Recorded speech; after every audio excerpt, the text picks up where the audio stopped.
Every combat sports athlete chases two ghosts: knockout power and injury prevention. What if I told you the most important part of your strength training is the part you're probably rushing through? Not your explosive punches, not your heavy lifts, but the lowering phase. We are talking about eccentric overload training. This isn't bodybuilding fluff. This is the neuroscience and biomechanics of breaking your opponent's will. Here is the science you need to dominate. In MMA, everything is chaos: striking, grappling, scrambles, clinch work. But underneath that chaos, there's physics and physiology. A muscle does two things. It shortens, which is concentric, and that's you throwing a jab. Or it lengthens under tension, which is eccentric, and that's you pulling your hand back. Your muscles are 20 to 40% stronger during the eccentric phase. But we rarely train it maximally because gravity helps.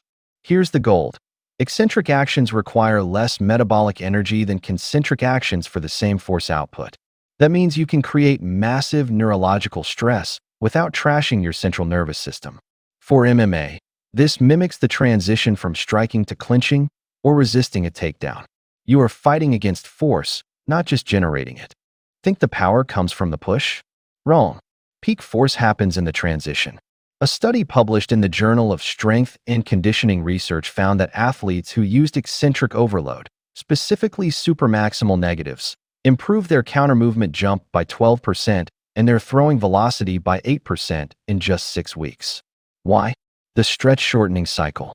When you load a muscle eccentrically, like lowering into a squat slowly and then exploding up, you store elastic energy like a rubber band. In MMA, every strike uses this cycle. Throwing a spinning back fist loads the core eccentrically.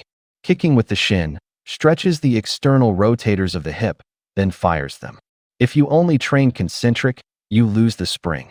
Eccentric overload turns your muscles into high-tension steel cables. Every explosive movement in MMA relies on the stretch shortening cycle. This is the sequence: rapid eccentric loading, brief transition, explosive concentric action. If your eccentric phase is weak, you lose stored elastic energy. You leak power. But if it's strong, you become more spring-like. That means faster punches, more reactive takedowns, and better scrambling efficiency. Here's how fighters can actually use it.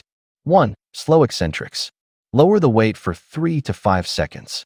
Example: squats, bench press, pull-ups. 2. Eccentric overload methods. Use more weight on the way down than up.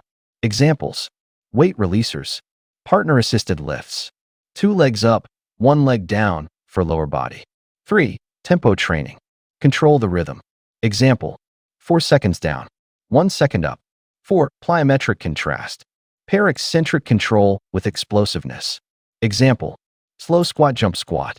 This builds both braking and reactivity. Now, here's the catch. Eccentric training can cause more microtrauma, greater delayed onset muscle soreness, DOMS, and longer recovery times. Why? Because of higher mechanical stress on muscle fibers and disruption of the cytoskeleton, like titin proteins. But this damage is also what triggers remodeling, strength gains, and tissue resilience. The key is dosage and timing. Eccentric overload training can also be used as an injury prevention method. Combat sports put joints into extreme ranges of motion. When you throw a head kick, your hamstring is lengthening while contracting.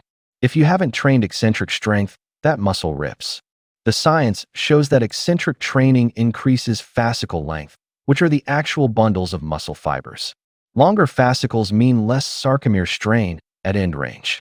Eccentric focused exercises, like Nordic hamstring curls, have been shown to reduce hamstring injury rates by up to 50% or more in athletes. That's not theory. That's applied sports science. Here are some common mistakes you should avoid when doing eccentric overload training. Going too heavy too soon. Ignoring recovery. Eccentric work equals more muscle damage. Using it year-round without periodization. This is a tool, not your entire program. Here is the hierarchy. Most fighters train concentric, which is speed and power. Winners train isometric, which is stability. Hall of Famers train eccentric, which is absorption and elasticity. You don't lose fights because you aren't strong enough to lift the weight. You lose fights because you aren't strong enough to resist the weight being put on you. Train the negative. Lengthen under load. Break your opponent's offense with science.